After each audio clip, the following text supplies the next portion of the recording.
시청자 여러분 안녕하십니까? 12월 28일 목요일 굿모닝 YTN 1부 시작합니다. 먼저 주요 뉴스 보고 오겠습니다. 오늘도 포근한 날씨가 이어지겠지만 대기 정체 속 중국발 스모그의 유입으로 공기의 질은 어제보다 더 나빠지겠습니다. 수도권에는 올겨울 들어 처음으로 미세먼지 비상 저감 조치가 시행됩니다. 오늘 국회 본회의에서 이른바 쌍특검 법안이 표결에 붙여집니다. 국민의힘은 총선용 악법이라는 입장이지만 더불어민주당은 특검을 거부하는 자가 범인이라며 압박을 이어가고 있습니다. 이준석 전 국민의힘 대표가 탈당과 신당 창당을 공식 선언했습니다. 총선 전 재결합이나 연대 가능성에 대해서는 선을 그었습니다. 더불어민주당 이재명 대표와 정세균 전 총리가 당내 상황을 논의합니다. 이런 가운데 이낙연 전 대표의 최측근이 대장동 의혹을 최초로 제보한 사람은 자신이라고 밝히면서 당내 갈등은 더욱 커지는 분위기입니다. 갑작스럽게 세상을 떠난 배우 고 이선균 씨의 빈소에는 이 씨를 애도하는 발길이 늦은 밤까지 이어졌습니다. 이 씨의 사망으로 경찰이 물증도 없이 무리한 수사를 이어갔다는 비판도 커지고 있습니다. 이스라엘과 팔레스타인 무장정파 하마스의 전쟁을 둘러싼 비방전이 갈수록 격화하고 있습니다. 에르도안 튀르키예 대통령이 네타냐후 이스라엘 총리를 히틀러에 비유하자 네타냐후 총리는 에르도안 대통령이 학살자라며 맞받았습니다.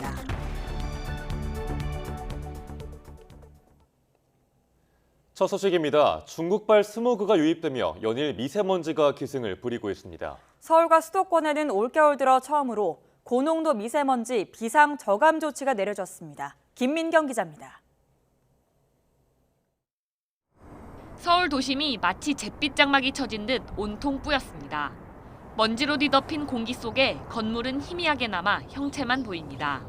대기가 정체해 오염물질이 쌓인 데다 중국발 스모그 유입이 더해져 먼지 농도가 짙어진 겁니다.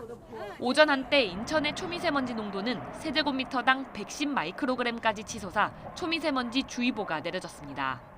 서울과 경기권도 평균 초미세먼지 농도가 50 마이크로그램을 넘었습니다. 이에 따라 서울을 비롯한 수도권에는 올겨울 첫 고농도 미세먼지 비상저감 조치가 내려졌습니다. 28일 목요일에도 고농도 현상은 계속될 것으로 보이고요. 특히 수도권과 충남, 세종 등에서는 농도가 50 마이크로그램 per 세제곱미터를 초과할 정도로 크게 높은 상태가 유지될 것으로 예상하고 있습니다. 미세먼지 비상저감 조치가 발령되면 행정 공공기관에는 차량 2부제가 시행됩니다. 또 5등급 차량의 운행이 제한되고 공공부문의 먼지 배출 사업장과 공사장은 운영 시간을 단축해야 합니다. 미세먼지의 공습은 주말까지 이어진 뒤 비가 내리며 해소될 걸로 보입니다. 호흡기 질환자와 노약자는 외출 시 KF80 이상의 보건용 마스크를 착용하고 무리한 실외 활동은 피하는 것이 좋습니다. YTN 김민경입니다. 민주당이 오늘 김건희 여사 특검법을 국회 본회의에서 처리하겠다고 공언하면서 한동훈 국민의힘 비상대책위원장의 대응에 관심이 쏠리고 있습니다. 총선용 악법이라며 대통령실과 한 목소리를 내고 있지만 특검법 거부를 좋지 않게 보는 여론은 한 위원장에게 곤혹스러운 대목입니다. 나혜인 기자가 보도합니다. 한동훈 비상대책위원장은 취임 이튿날에도 민주당과 이재명 대표를 향해 날을 세웠습니다. 강행 처리를 예고한 김건희 여사 특검법은 총선을 앞두고 국민의 눈과 귀를 가리는 법이라며 끝내 통과시키는지 지켜보겠다고 말했습니다. 총선용 악법이라고 분명히 말씀드렸죠. 그 법을 통해서 4월 9일, 4월 8일, 4월 10일에도 계속 생중계를 하겠다는 거 아닙니까? 총선 그렇게 치르겠다는 법? 저는 그거는 국민의 눈과 귀를 가리는 것이고. 특검법이 통과되면 대통령에게 거부권 행사를 건의할 거냐는 질문에 이렇게 답을 한 건데 야당의 공을 넘겼지만 다른 선택지는 많지 않다는 게 당내 중론입니다. 정부와 여당, 대통령실이 고위급 협의회까지 열고 뜻을 모은 수용 불가론을 거스르는 건 한 위원장에게도 부담이지만 문제는 여론입니다. 대통령 배우자가 연루된 특검 법안을 거부해선 안 된다는 여론이 다수인 상황에서 집권 여당이 앞장서 거부권 행사를 건의했다간 역풍을 맞을 수도 있기 때문입니다. 당장 한 위원장 지명 과정에서 불거진 대통령 아바타론이 재점화할 가능성이 큰데 민주당은 이미 공세 수위를 끌어올리고 있습니다. 특검을 거부하는 자가 범인이다. 많이 듣던 말 아닙니까? 여당이 하던 말입니다. 국민이 명하는 대로 진실을 밝히는 데 적극 협조하기 바랍니다.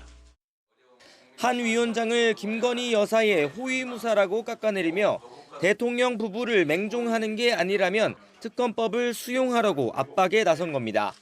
여당 비대위원장이 대통령 부인이 주가 조작에 관여했다는 국민적 의혹 앞에서 온몸을 던져 김건희 여사를 지키겠다니 참으로 파렴치합니다. 야당의 파상 공세에 여권에서도 대안을 마련해야 한다는 목소리가 나오고 있습니다. 거부권 행사를 건의하되 특별감찰반이나 제2부속실 설치, 김 여사 공개 활동 자제 같은 호응 조치를 동반하자는 겁니다.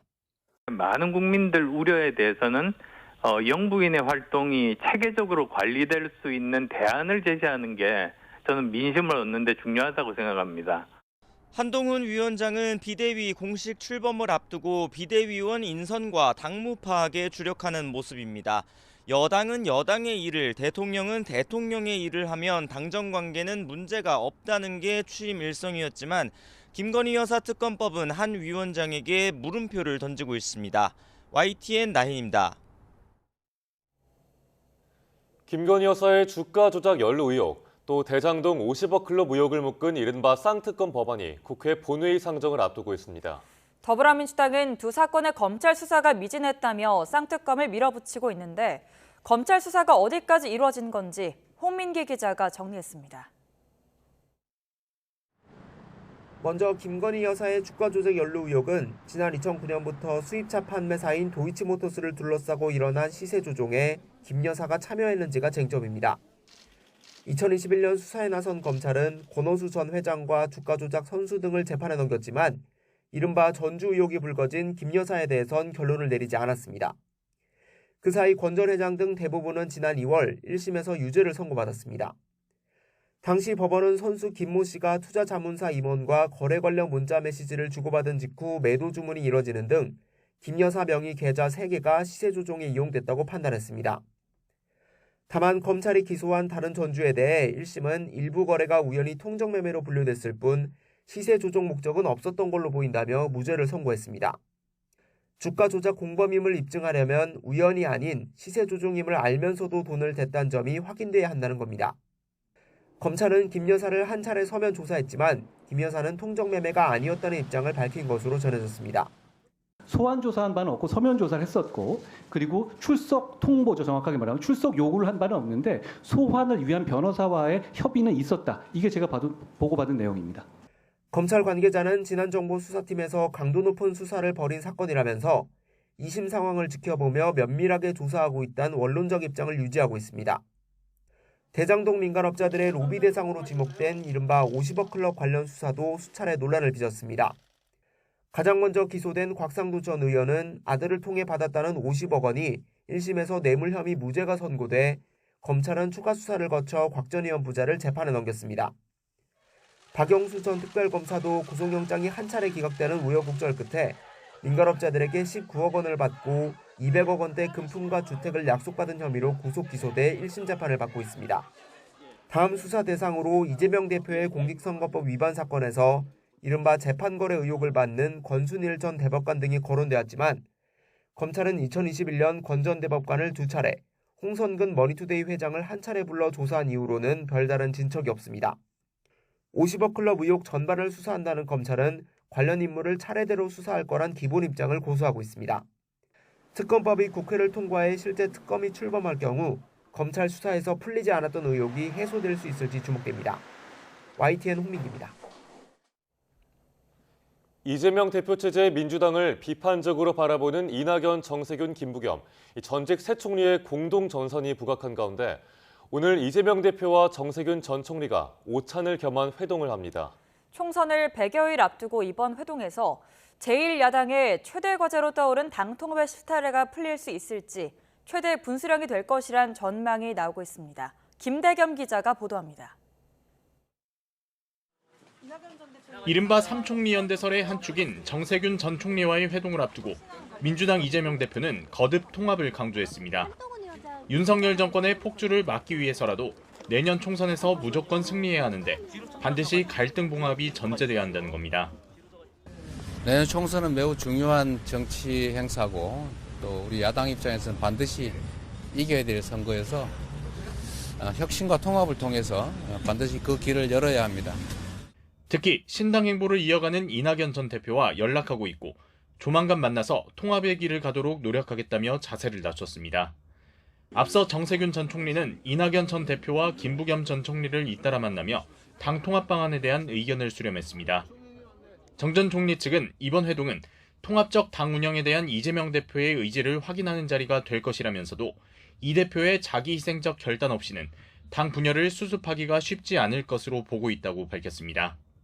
다만 민주당 중심의 반윤석열 연합을 만들어내기 위한 산통의 과정이라고도 설명했는데 이 같은 인식은 김부겸 전 총리도 공유하고 있는 것으로 전해졌습니다. 이낙연 대표께서 지금 여러 가지 지난 처지 내용을 정확히 판단하시고 그리고 총선은 우리가 어쨌든 통합과 안정이 그리고 또 혁신이라는 이런 게 어우러져야만. 하지만 이낙연 전 대표는 이재명 대표 사퇴를 전제로 한 통합비대위를 요구하고 있어 접점을 찾기가 쉽지 않을 것이란 분석이 많습니다. 특히 김부겸 전 총리를 만나 자신의 당권과 대권 포기를 전제로 신당 합류를 제안한 것으로 확인되면서 당 분열의 원심력은 더 커진 상황입니다. 적절한 상황이 조성되지 않는다면 모임도 어려워질 거라는 뜻도 되고요. 네, 뭐가 적절한 것이냐, 의미 있는 자리가 돼야 한다는 뜻이겠죠. 네. 당내 비주류 의원 모임인 원칙과 상식도 탈당 가능성을 완전히 배제하지 않고 있습니다. 불출마보다 더 좋은 게 일단 지금 당장 필요한 것은 통합비대위 구성을 위한 당대표직의 사퇴, 이게 훨씬 더 중요한 문제거든요. 이낙연 전 대표와 당내 비주류 의원들이 제시한 연말 시한이 임박한 상황에서 이번 정세균, 이재명 두 사람의 회동이 제1야당의 통합과 분열을 결정할 최대 분수령이 될 거란 전망입니다. 사법 리스크와 계파 갈등, 제3지대 신당설이라는 삼중파고의 갈림길에서 통합을 위한 이 대표의 결단에 관심이 쏠리고 있습니다. YTN 김대겸입니다. 내년 4월 총선 개표 과정에 사람이 투표지를 하나하나 확인하는 과정이 추가됩니다. 중앙선거관리위원회는 어제 부정선거 의혹을 사전에 차단하기 위해서 이러한 내용의 총선 투명성, 신뢰성 제고 방안을 추진하기로 했다고 밝혔습니다. 개선안에는 사전투표, 우편투표 보관 장소에 설치된 CCTV 화면을 24시간 공개하는 내용도 포함됐습니다. 선관위는 다만 수검표 절차가 도입되면 최종 개표 결과가 나오기까지 지금보다는 시간이 더 걸릴 것으로 보인다고 설명했습니다. 김홍일 방송통신위원장 후보자는 국회 인사청문회에서 류일임 방송통신심의위원장의 민원사주 의혹에 대해 사실관계가 맞는다면 이해충돌에 해당할 수 있다고 말했습니다. 또 방통위의 운영이 정원 5명 중 2명의 위원으로 이루어지더라도 중요 안건 심의와 의결이 불가능하다고 생각하진 않는다고 밝혔습니다. 류환웅 기자가 보도합니다. 야당인 더불어민주당은 민감한 현안들을 거론하며 김 후보자의 소신은 무엇이냐고 추궁했습니다. 고민정 의원은 최근 논란이 되고 있는 유희림 방송통신심의위원장이 가족이 낸 민원 심의에 참여했다면 이해충돌 방지법에 해당할 수 있다며 답변을 요구했습니다. 그러면 현재 아들 동생들이 민원을 제기했고 그 해당 내용을 유일임 위원장이 심의를 했습니다.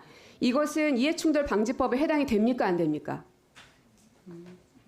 사실관계에 따라서 맞다면 어떻습니까? 하여튼 맞다면 이해충돌 방지법에 해당될 수 있겠습니다. 여당인 국민의힘은 공영방송을 장악하고 있는 세력들이 유희림 죽이기에 나서고 있다며 방통위 대처를 촉구했습니다. 이동관 죽이기에 어쨌든 결과적으로 성공했다고 생각을 하니까 이제 그 타겟이 유희림 방송위원장으로 옮아가고 있습니다. 적절한 조치가 있을지 의논해서 대처하겠습니다. 김 후보자는 취임하더라도 방통위 운영이 정원 5명 중 2명의 위원으로 이루어지는 점에 대해서는 바람직하지는 않다고 답했습니다. 하지만 2인 체제라고 중요 안건 심의와 의결이 불가능하다고 생각하지는 않는다고 말했습니다. 합의제 행정기관에 대한 개념, 독임제가 아니지 않습니까? 방통위원장 장관 후보자 아니시잖아요. 그렇죠? 그렇습니다. 2인 체제는 심의 의결 불가능하다고 생각하시죠? 그렇지는 않습니다. 뉴스타파의 신학님 김만배 인터뷰 보도에서 비롯된 가짜뉴스 이슈에 대해 여당은 분명한 소신을 갖고 대처할 것을 당부했고 김 후보자는 사회 혼란을 가져오는 허위 보도는 근절하겠다고 답변했습니다. YTN 유환홍입니다. 라임 환매 중단 사태의 핵심 인물인 김봉현 전 스타모빌리티 회장에 대한 최종 선고가 오늘 내려집니다. 대법원은 오늘 오전 특정 경제범죄 가중처벌법상 횡령 혐의 등으로 재판에 넘겨진 김 전 회장의 상고심 선고 공판을 엽니다.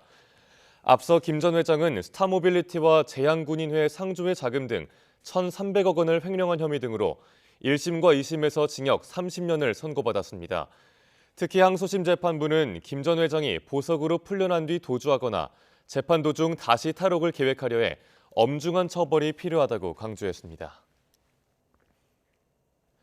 가상화폐 거래소 빗썸의 관계사 주가 조작에 가담한 혐의 등으로 구속 기소된 원영식 전 초록뱅그룹 회장이 보석으로 풀려났습니다.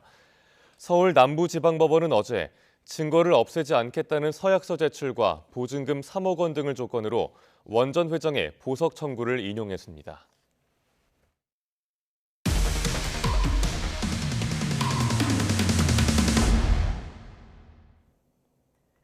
유명 패밀리 레스토랑에서 가족과 외식을 하고 나온 남성이 식당 직원에게 갑자기 폭행과 위협을 당했습니다.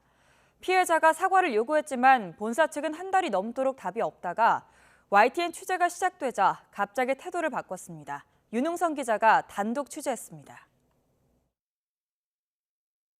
가족과 함께 외식을 마치고 복도로 나온 김모 씨. 화장실을 가려고 문을 밀다가 안에 있던 누군가와 부딪힙니다. 김 씨가 고개 숙여 미안하다고 사과했지만 화장실에서 나온 남성, 갑자기 음료를 바닥에 쏟아버립니다. 이어 들고 있던 플라스틱 잔을 땅에 던져버립니다.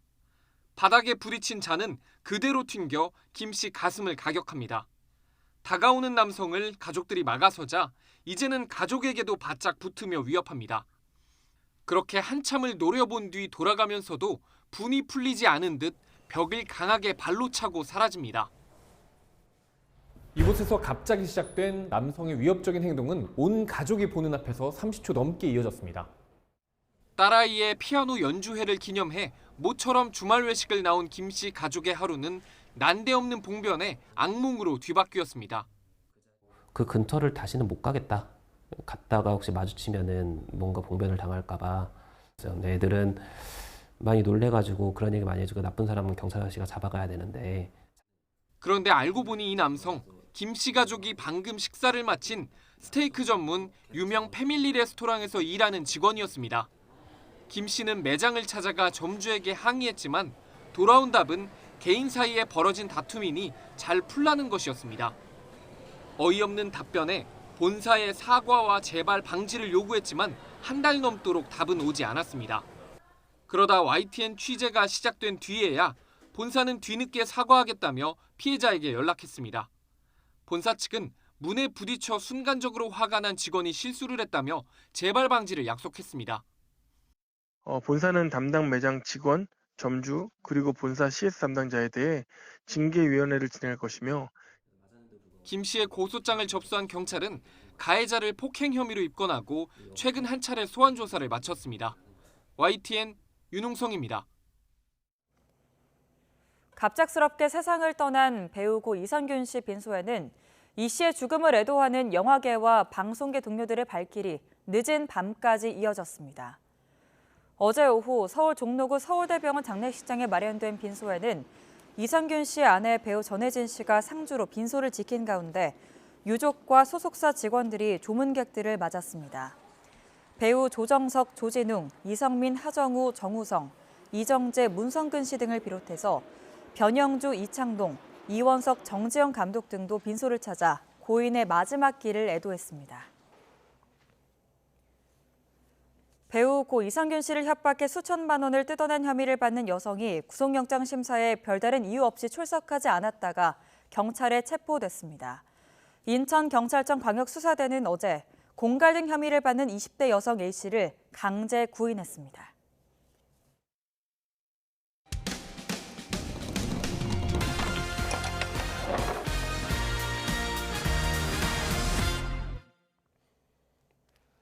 주택 공사 현장의 인력난이 심각하다 보니 공사 기간을 맞추지 못해 시공사와 시행사, 입주 예정자 간의 분쟁으로 번지고 있습니다.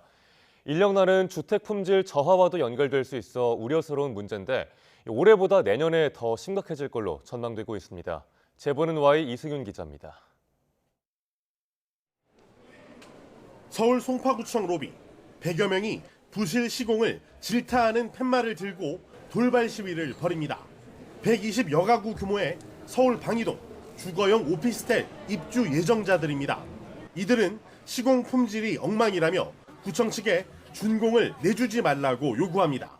시행사, 시공사 측과 만난 자리에서도 부실 시공을 주장하며 안전을 우려합니다. 지금 볼을 측면을 그라인더로 갈았어요. 이 갈다 보니까 이런 철근이 안에 철근이 노출되었고 또 보의 두께가 줄어들었어요. 이래서 구조적으로 좀 불안전하고 위험하다. 시공사 측은 전국적으로 공사 현장 인력이 부족해 5개월 정도 공정이 늦어졌다고 해명합니다. 입주하실 날짜에 따라서 그 전에 공사를 빨리 끝내놨어야 되는 건 맞고요.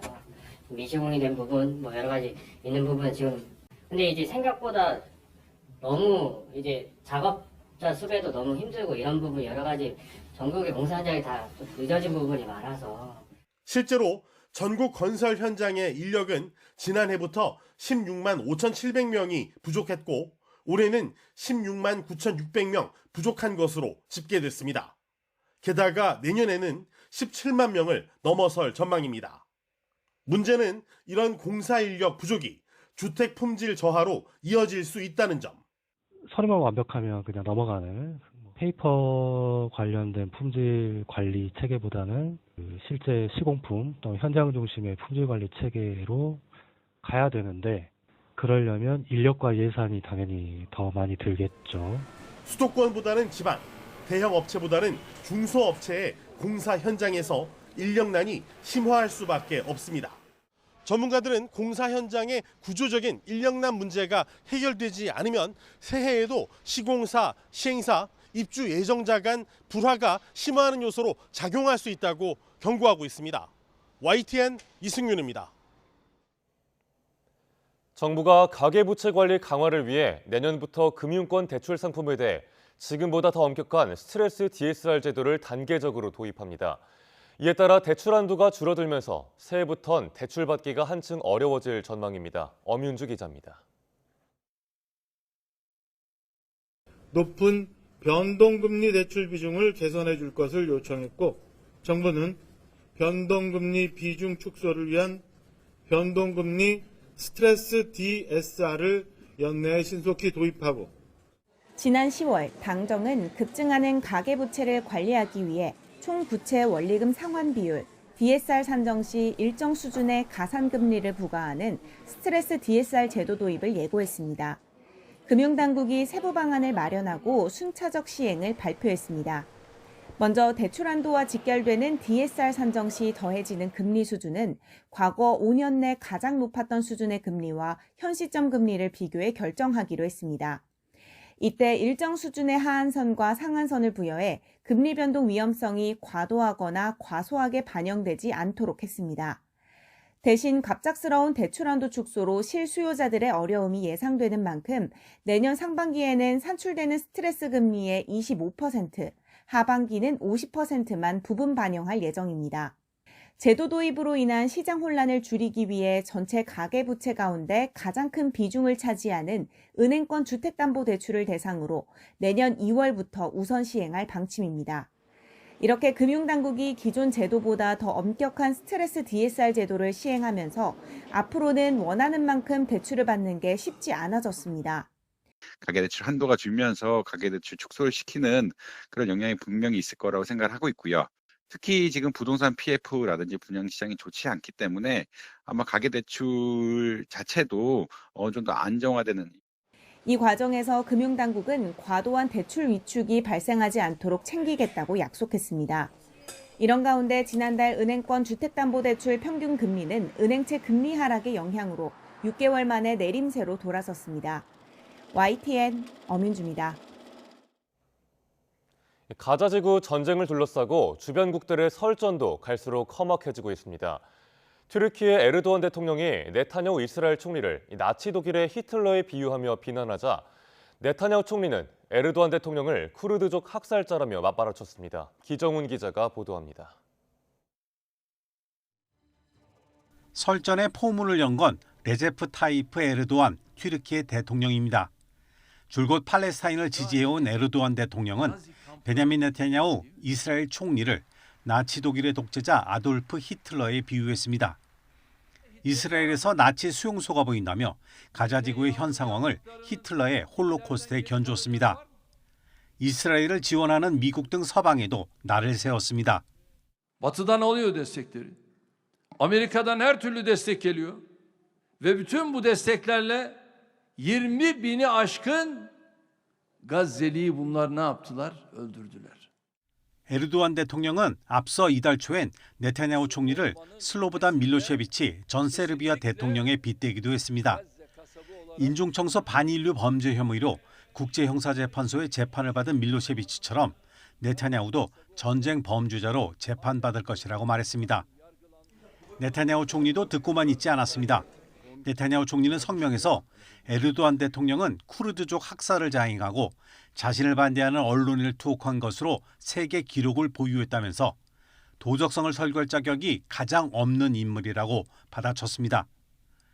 베니 간츠 전 이스라엘 국방장관도 소셜미디어에서 에르도안 대통령의 발언은 현실을 노골적으로 왜곡하고 홀로코스트의 기억을 모독하는 것이라고 규탄했습니다. 또 하마스는 비열한 학살을 자행한 조직이라며 하마스의 위협을 제거하는 것은 실존적 필요성이며 비교할 수 없는 도덕적 명령이라고 강조했습니다. YTN 기정훈입니다. 우리 정부가 군사 목적으로 사용될 수 있는 품목의 러시아 수출을 추가로 금지하겠다고 밝힌 데 대해 러시아가 보복 조치를 경고했습니다. 로이터 통신에 따르면 마리아 자하로바 러시아 외무부 대변인은 브리핑에서 전날 한국의 수출 금지 결정을 가리켜 이는 미국의 요청에 따른 비우호적인 조치로 한국 경제와 산업에 피해를 줄 것이라고 말했습니다.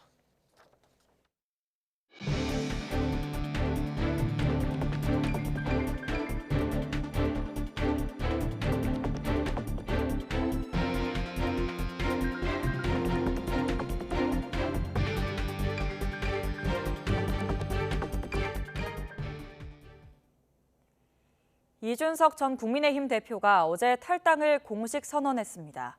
예고한 대로 신당을 만들어서 내년 총선을 준비하겠다고 밝혔는데요. 총선 전에 국민의힘과 재결합은 없다고 잘라 말했습니다. 강민경 기자가 보도합니다. 자신의 정치적 고향이자 3번 낙선한 서울 노원구를 탈당 기자회견 장소로 선택한 이준석 전 대표. 12년 전 박근혜 퀴즈로 정치에 입문한 날에 맞춰 예고한 대로 국민의힘을 떠나겠다고 선언했습니다. 저는 오늘 국민의힘을 탈당합니다. 동시에 국민의힘에 제가 가지고 있는 모든 정치적 자산을 포기하겠습니다. 이 전 대표의 탈당은 지난 2016년 탄핵 정국 때 새누리당을 떠난 데 이어 이번이 두 번째입니다. 총괄 선대위원장직을 제안받았다고 밝히면서도 또다시 탈당을 선택한 이유로 이 전 대표는 미래를 꼽았습니다. 자신의 임기만 중요한 윤석열 대통령 등은 지방소멸이나 저출산, 연금 개혁 같은 미래 세대의 문제를 해결하지 못한다며 신당에서는 위기를 정확히 직시해 자신만의 길을 가겠다고 선언했습니다. 이 전 대표는 또 국민의힘과 재결합은 없다고 못 박았는데 미리 배수진을 쳐서 신당 동력을 떨어뜨리지 않으려는 의도로 읽힙니다. 더 많은 의석을 만들어 주십시오. 여러분이 평생 사게 될 주식 중에서 가장 큰 수익률을 담보하는 주식은 바로 이 신당에 투자하는 지지와 성원일 것입니다. 탈당과 동시에 창당준비위원회를 발족한 이 전 대표는 출마 가능한 자원 수십 명을 이미 모았다고 자신감을 드러냈지만 현실은 녹록치 않다는 관측이 나옵니다. 관건은 뜻을 같이 할 정치권 인사의 확보인데 정작 이 전 대표의 최측근들, 이른바 천하용인부터 탈당 기자회견에 참석하지 않았습니다. 김용태 전 최고위원은 아예 여당 잔류를 공식화했고 비윤계 현역 의원들도 미적지근한 반응이라 일각에서는 나 홀로 탈당에 그칠 수 있다는 말도 나왔습니다. 신당 창당하고 그리고 또 신당이 성공하는 거 정말 어려운 일이죠. 당 총선에 큰 영향은 없을 거라고 그렇게 생각을 하거든요. 국민의힘이 한동훈 호를 먼저 띄우며 혁신과 쇄신의 키워드를 선점했다는 점도 이 전 대표의 발목을 잡는 대목입니다.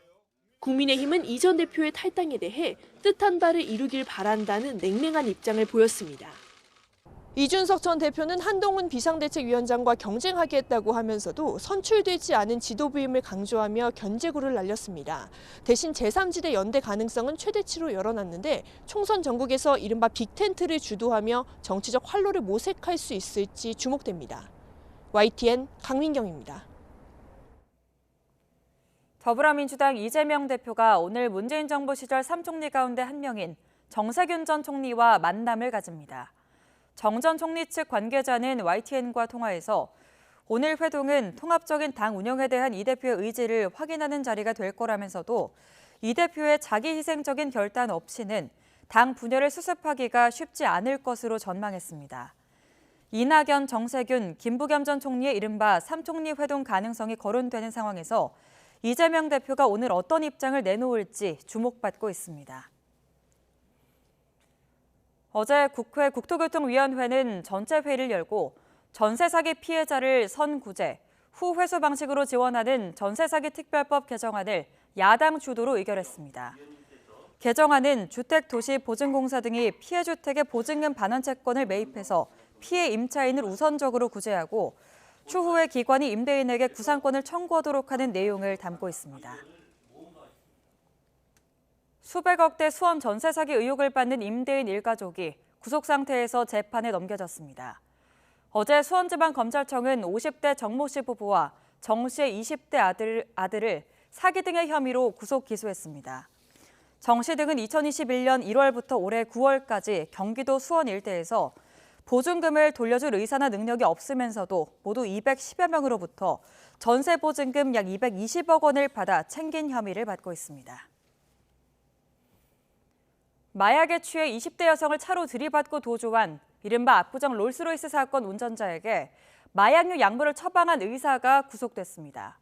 이 의사가 마취 상태인 여성 환자 여러 명을 성폭행하고 불법 촬영까지 한 정황도 새롭게 포착됐습니다. 김다연 기자가 보도합니다. 지난 8월 압구정 롤스로이스 사건이 발생한 당일 가해 운전자에게 프로포폴 등 약물을 처방한 성형외과 의사 연모 씨. 구속영장 심사를 받은 염 씨는 취재진 질문에 죄송하단 말만 남겼습니다. 마약류 불법 처방한 혐의 심사에서 인정하셨습니까? 사고 뒤 기록 삭제하신 거 맞나요? 죄책감은 안 느끼시나요? 네, 죄송합니다. 법원은 염 씨가 증거를 없앨 우려가 크다며 구속영장을 발부했습니다. 그동안 염 씨가 허위 진료 기록을 작성하고 또 이를 무단으로 삭제한 점이 고려됐을 거로 보입니다. 염 씨는 마약류 관리법 위반뿐만 아니라 성범죄 혐의도 받고 있습니다. 경찰이 염 씨의 휴대전화를 분석해보니 수면 마취 상태인 여성 환자 10여 명을 성폭행하고 불법 촬영한 정황이 발견된 겁니다. 지난 10월엔 의사 면허가 정지된 뒤에도 서울 시내의 다른 병원에서 진료를 계속하는 등 무면허 의료 행위도 한 거로 조사됐습니다. 20대 여성이 꽃다운 나이에 목숨을 잃은 압구정 롤스로이스 사건은 마약에 취한 신모 씨가 병원을 나와 차를 몰고 가는 과정에서 발생했습니다. 압구정역 인근 모 성형외과 의사에 대하여는 치료 목적이 없음에도 신 씨에게 마약류를 투약한 마약류 관리법 위반, 진료기록부에 치료 목적 및 마약류 처방이나 투약과 관련하여 허위 기재를 한 의료법 위반 혐의로 고소를 하는 취지이고, 피해자 측은 구속된 염 씨의 업무상 과실치사 혐의가 짙다며 엄정한 수사를 촉구하고 있습니다. YTN 김다연입니다.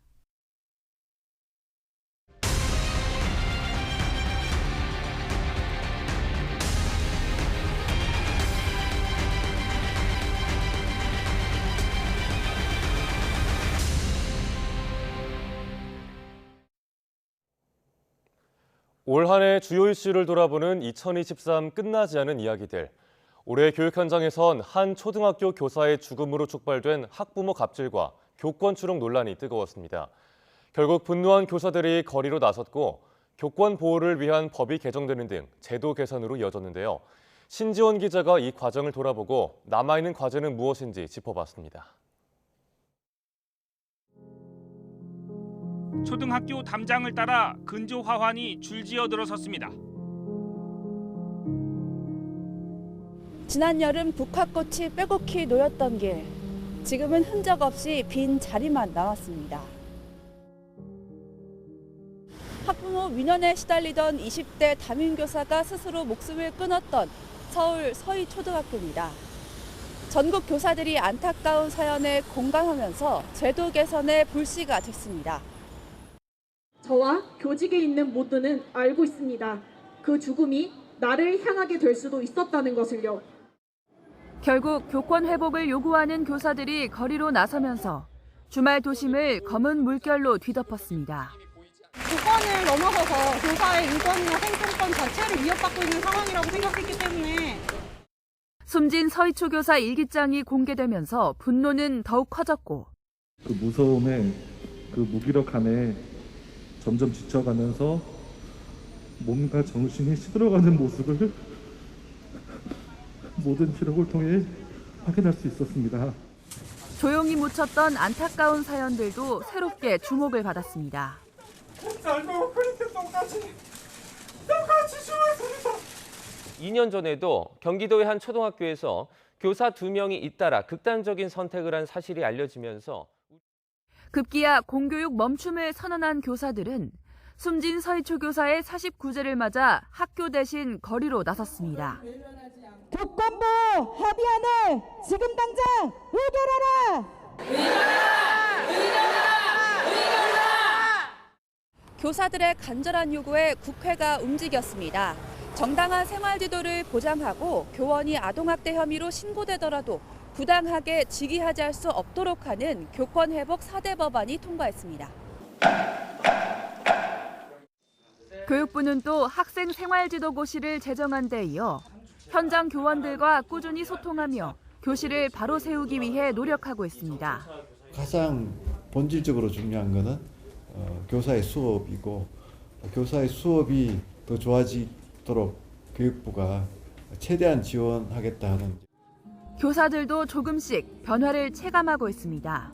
올해만큼 교직 사회의 선생님들의 그런 변화가 급변한 건 처음 느껴봤어요. 문제가 있을 때 그거를 좀 참고 넘어가면 된다라는 선생님들이 많으셨거든요. 이제는 참지 않아도 되고 올바른 방향으로 바꿔나가는 것이 필요하다라는 인식 개선이 많이 된 해인 것 같습니다. 그러나 아직 아물지 않은 상처도 있습니다. 고인의 순직 인정 절차는 여전히 진행 중이고 교권 보호를 위해 학생 인권 조례를 폐지하자는 논의가 곳곳에서 마찰을 일으키고 있습니다. 현장 교사들은 법과 제도의 변화도 좋지만 학생과 학부모들의 인식이 바뀔 때 비로소 상호 존중하는 학교가 완성될 수 있다고 말합니다. 저희를 조금 더 믿어주시고 신뢰해 주신다면 교사를 믿고 내 아이만이 아닌 아이들 모두의 온전한 성장을 지지하는 학부모님의 연대가 필요합니다. YTN 신지원입니다.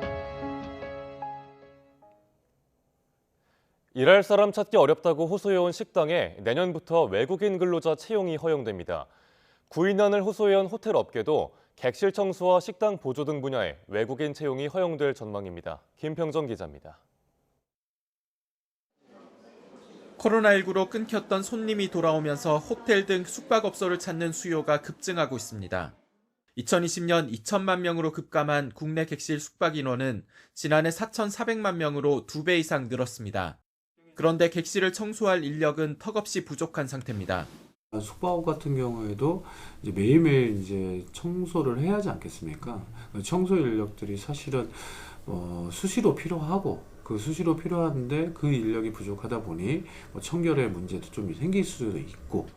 이런 인력난 호소를 반영해 호텔과 콘도업에도 비전문 취업 비자로 들어오는 외국인 채용이 허용될 전망입니다. 객실 청소와 함께 직영으로 운영하는 식당의 보조 업무로 외국인 취업 허용이 검토되는 것으로 알려졌습니다. 콘도업계에 대해서도 내국인의 구인 수요를 대체하지 않는 범위 내에서 현장에서 필요로 하는 외국 인력 수요를 충분히 담을 수 있는 합리적인 외국 인력 활용 방안을 검토하고 있습니다. 앞서 지난달 허용 방침이 발표된 음식점업과 마찬가지로 적용 지역을 한정한 시범사업 형태로 우선 추진될 가능성이 큽니다. 소상공인들은 외국인 채용이 허용되는 업무가 고질적인 내국인 기피 분야인 만큼 앞으로도 적용 대상이 더 확대되길 기대하고 있습니다. 3D 업종은 내국인들이 되게 싫어하기 때문에 일할 사람이 없어요. 그래서 외국인을 쓸 수밖에 없는 상황이기 때문에 이거에 대해서는 사회적으로 좀 많이 좀 긍정적인 평가를 해주시면 감사하겠습니다. 다만 노동계는 내국인의 재취업기를 막을 수 있고 이주 노동자의 권리 보장 역시 미흡하다며 반대하는 입장입니다. 정부는 인력난에 시달리는 업종을 계속 파악해 고용 허가제를 확대 적용하는 방안을 검토할 계획입니다.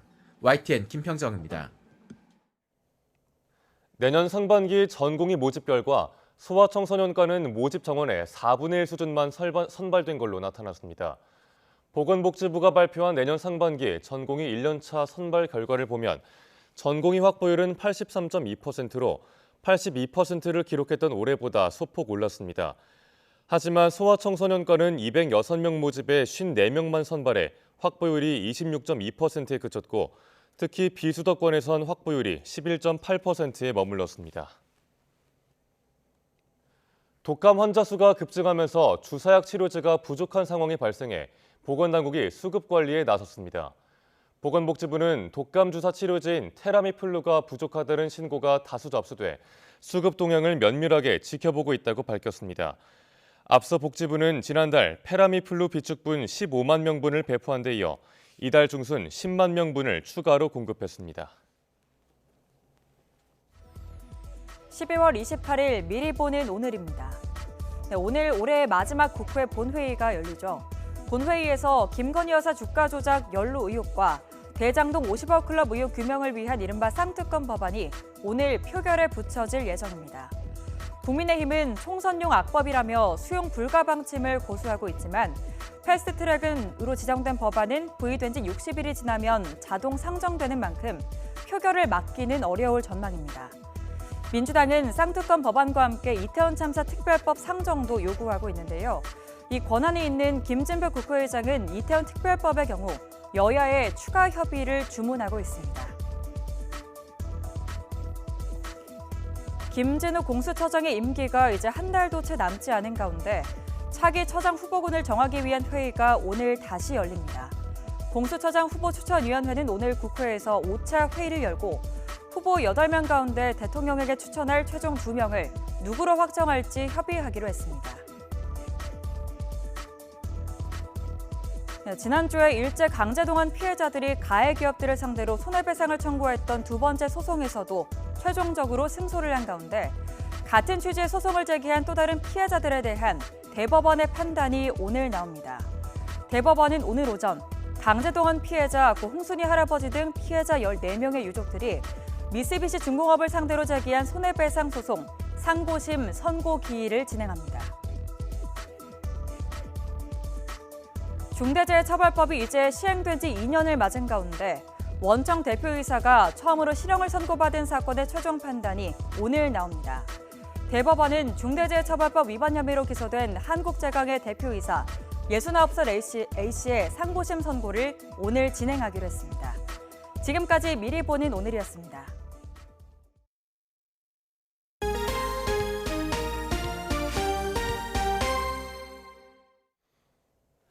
수도 서울에서 북한의 소형 무인기 드론 침투 등 국지 도발에 대비한 통합 방위 훈련이 이루어졌습니다.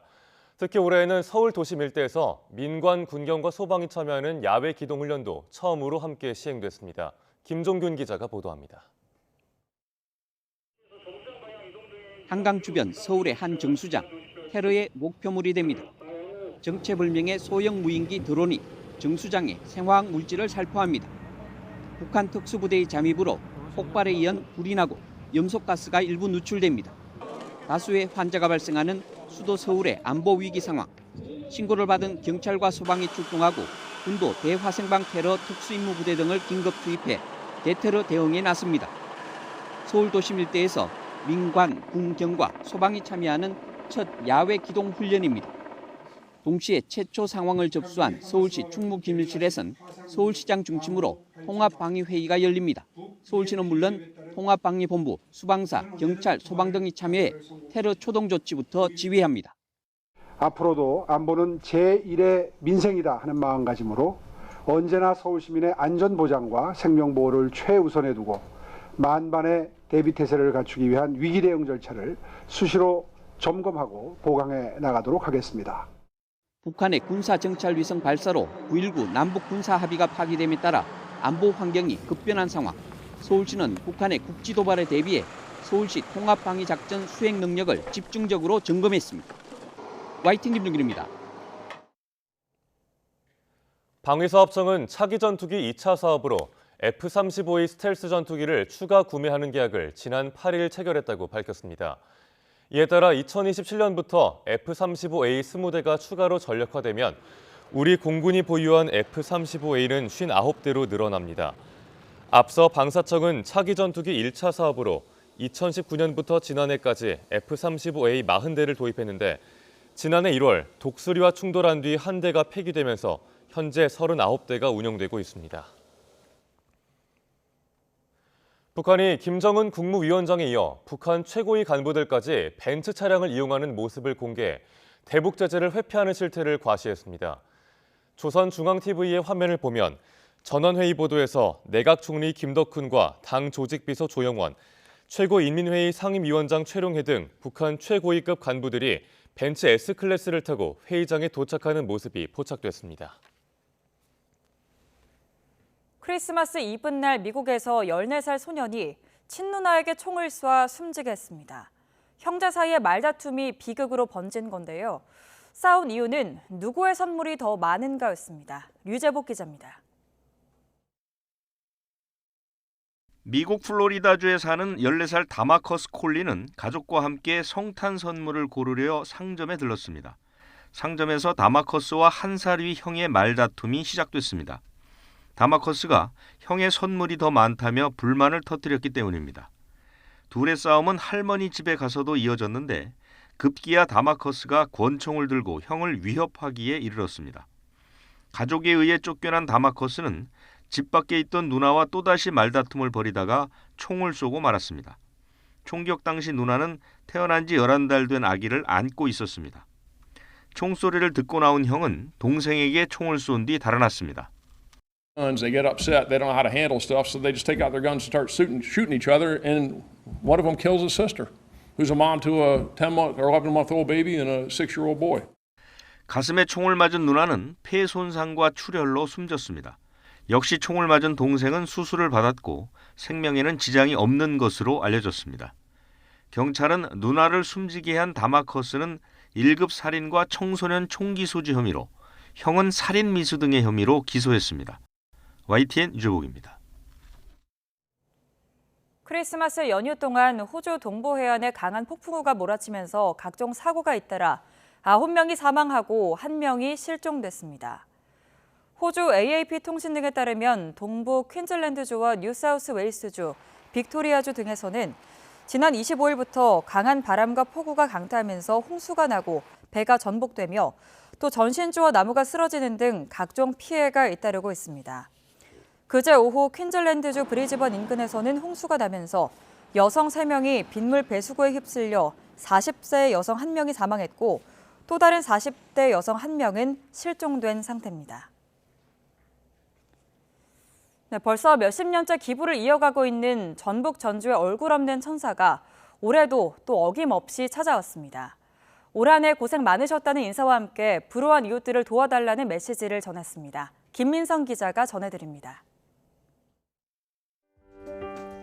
전주 노송동 얼굴 없는 천사가 역시 올해도 나타났습니다. 천사의 상징과도 같은 빨간 돼지 저금통과 A4 용지에 쓴 편지 한 장. 선행의 현장은 해마다 어김없이 되풀이되지만 취재진이나 주민센터 직원들 모두 이 반복이 늘 새롭고 반갑습니다.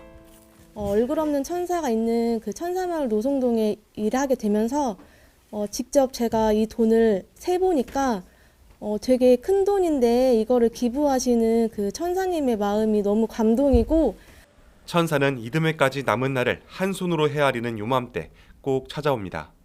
받는 순간 가슴이 콩콩 울리는 마치 크리스마스 캐럴 같은 전화. 발신자 표시 제한 번호라고 떠서 이제 천사가 오신 걸 알게 되었고요.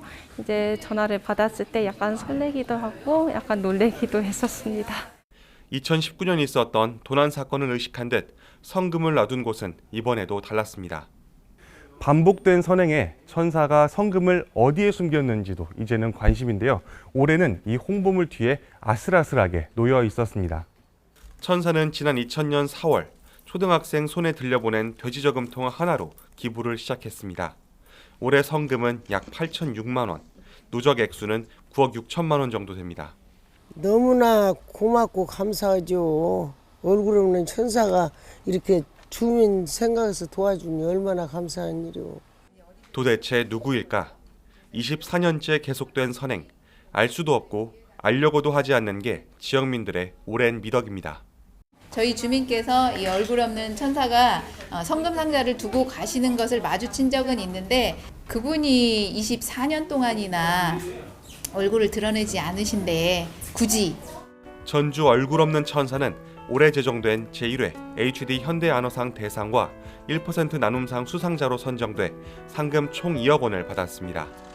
전주시는 상금과 성금 모두 천사의 뜻에 따라 어려운 이웃에게 전할 예정입니다. YTN 김민성입니다. 굿모닝 YTN 1부 마칩니다. 잠시 후 2부가 이어집니다. 함께해 주신 여러분 고맙습니다.